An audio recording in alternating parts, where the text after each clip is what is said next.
During our vacation in Paris, my husband whispered, "When in Rome, do as the Romans do." I laughed until I woke up at midnight and found his side of the bed empty. Panicked, I followed his GPS to a rooftop bar where he was locked in an intimate dance with a stranger. When I confronted him, he smirked. "It's just the Parisian way." Furious, I reached into my bag and said, "Then you'll love my souvenir." His face dropped as I pulled it out. I never thought I'd be writing something like this. I've read posts like this before, sitting on my couch with a glass of wine, shaking my head, thinking, damn, that's rough. Now here I am. I haven't slept. My heart is still racing. My hands won't stop shaking. And I need to get this out. Maybe so I don't go insane. Maybe just to see it in words so I can convince myself that yes, this actually happened.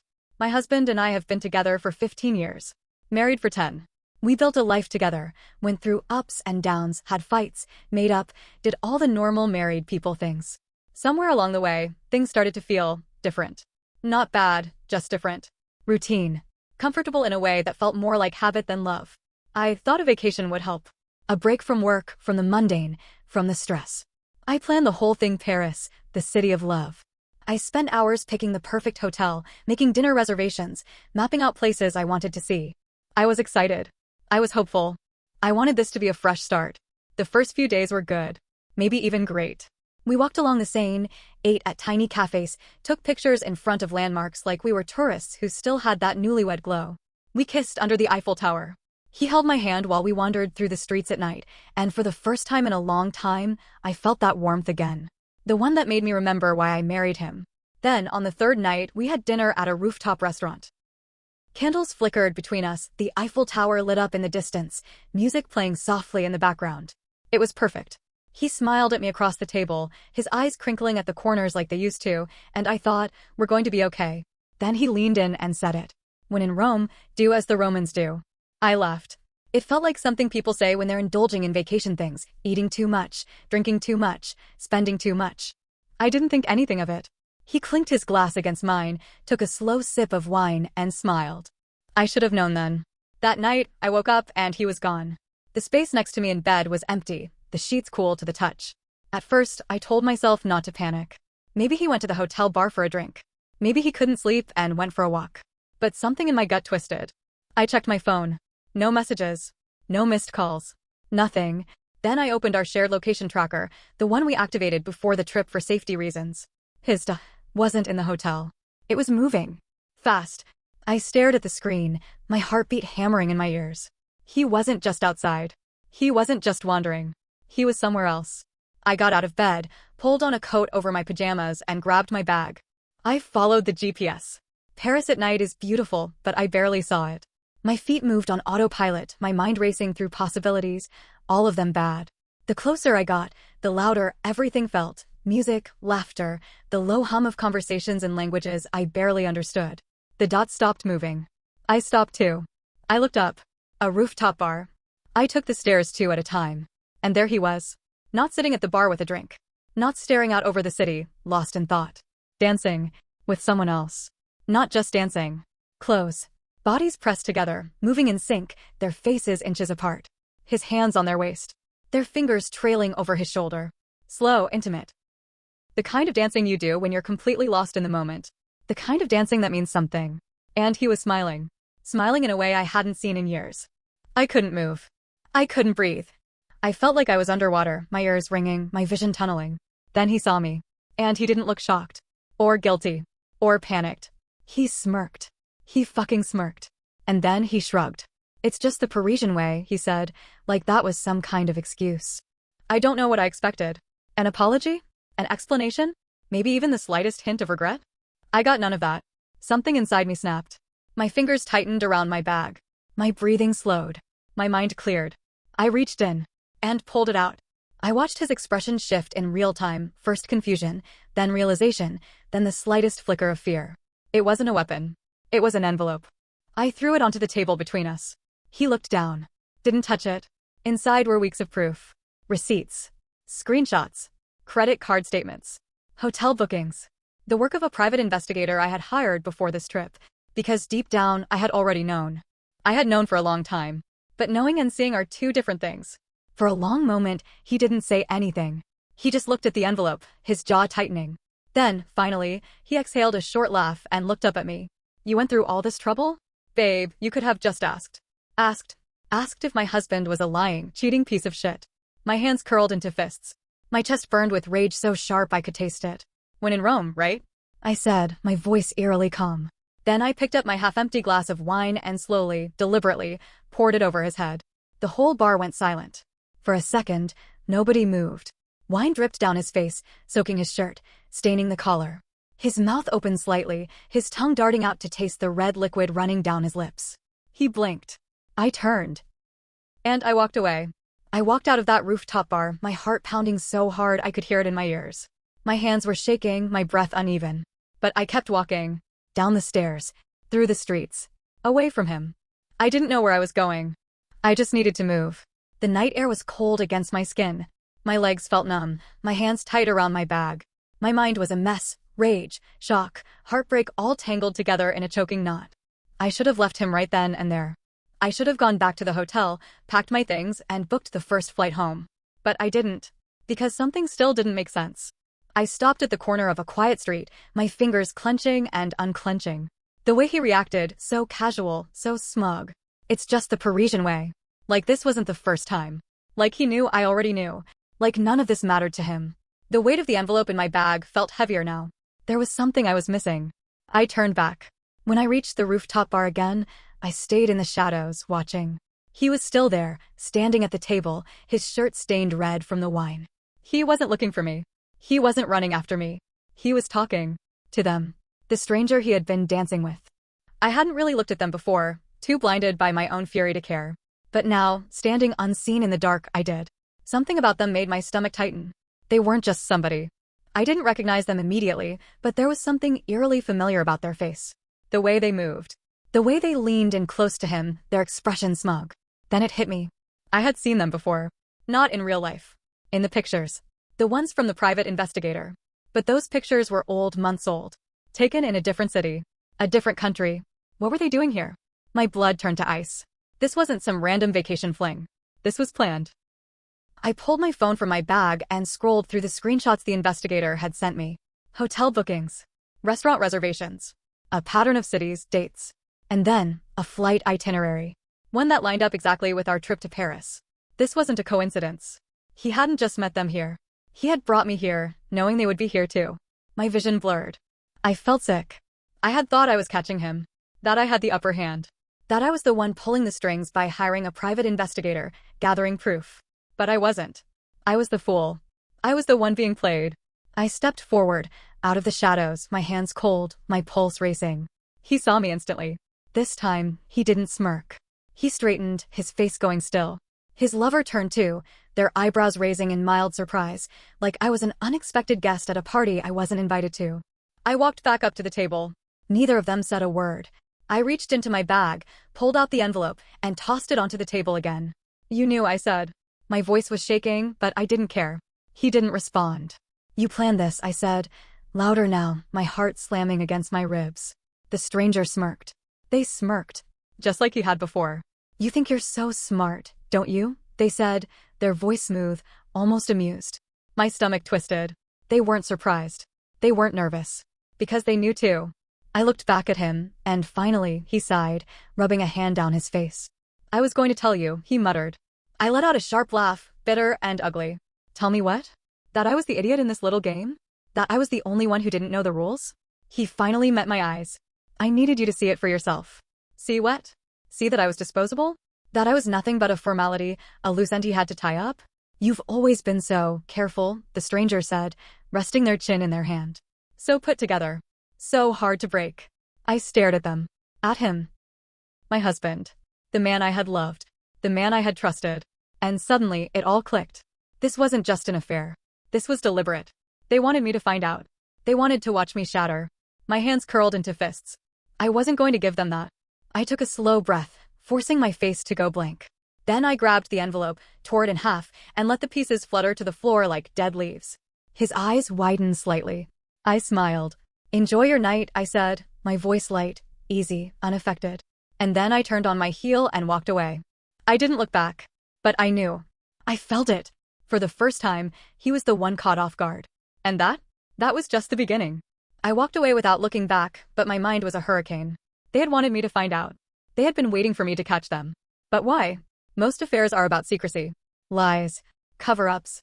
But this? This was something else. Something darker. Something planned. I didn't go back to the hotel right away. I wandered the streets of Paris, my thoughts racing, my body moving on autopilot. The envelope was gone, but it didn't matter. I had everything saved on my phone, in my email, in a separate cloud account. I wasn't stupid, but they thought I was. And that pissed me off more than the betrayal itself. I needed answers.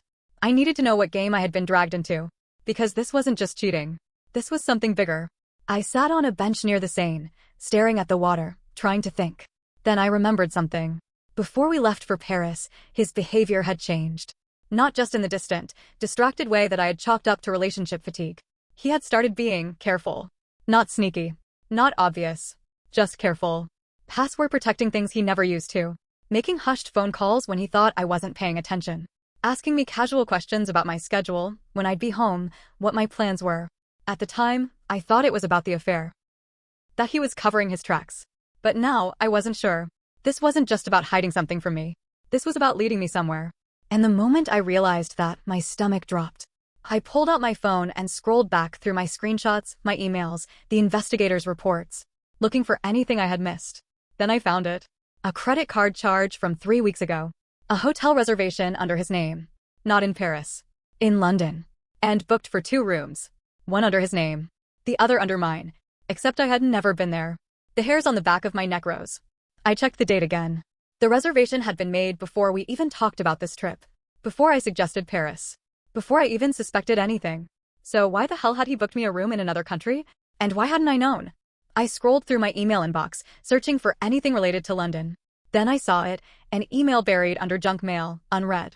A confirmation email for a flight. A flight I never took. Because I had never booked it. But someone had. In my name. A cold chill ran through me. This was deeper than just an affair. This was something calculated. Someone had planned for me to be somewhere I had never been. Someone had used my name. My identity. And I had walked right into it without even realizing. I felt the presence before I saw him. A shadow moving in the corner of my vision. I turned my head slowly. And there he was. Not my husband. The man from the rooftop bar. The one he had been dancing with. The one who knew my name before I had even spoken it. They sat down on the bench beside me, crossing one leg over the other, looking completely at ease. You left in a hurry, they said. I didn't respond. I was too busy trying to calm my breathing. They weren't nervous. They weren't looking around like they were afraid of being seen. They were comfortable. Like they knew exactly how this would go.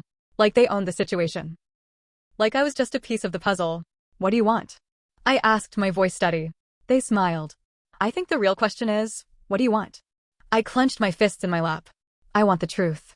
Which part? They asked, tilting their head. The part where your husband is a cheating bastard, or the part where this has nothing to do with love? My stomach turned. What the hell does that mean? They didn't answer right away. Instead, they reached into their jacket pocket and pulled something out. A small envelope. Cream-colored. Expensive-looking. They handed it to me. I didn't take it. Go on, they said. You came all this way. Might as well see the next step. I hesitated. Then, slowly, I reached for it. My fingers trembled as I pulled the flap open and slid out what was inside.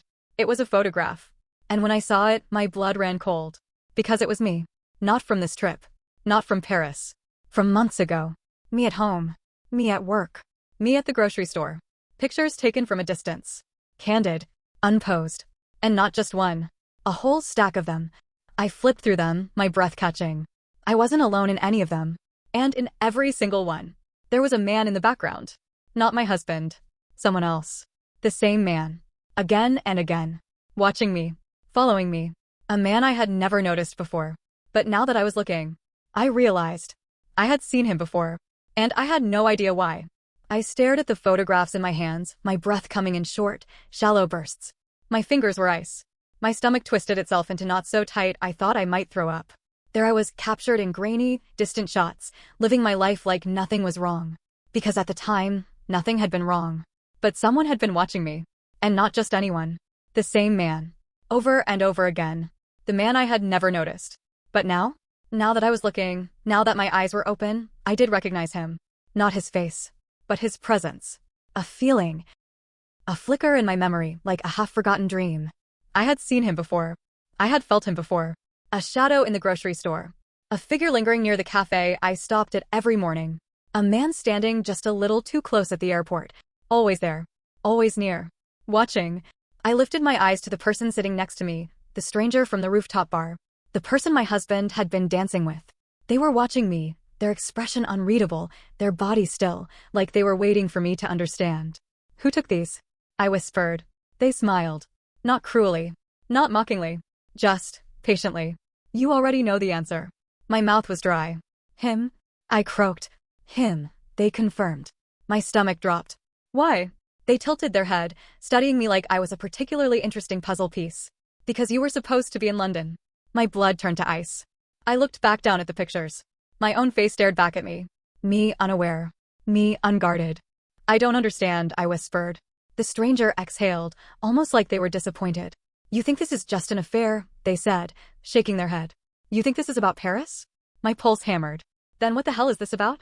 They leaned in, close enough that I could smell the faint scent of their cologne, their lips barely parting as they said, Your husband isn't who you think he is. My mind reeled. What? He never planned to stay with you. Not really.